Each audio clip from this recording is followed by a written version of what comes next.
Welcome to Fluent Phonics. Today we will learn how to pronounce the word replenish. Replenish. Replenish. Replenish.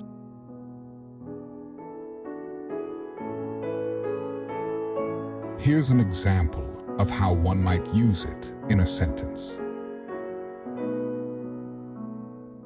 I need to replenish my stock of groceries before the weekend. Replenish means to fill or make full again, typically by replacing what has been used up or consumed in order to restore or maintain the original level or amount.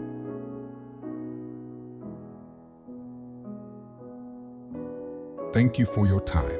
If you enjoyed this, please like and subscribe for further content.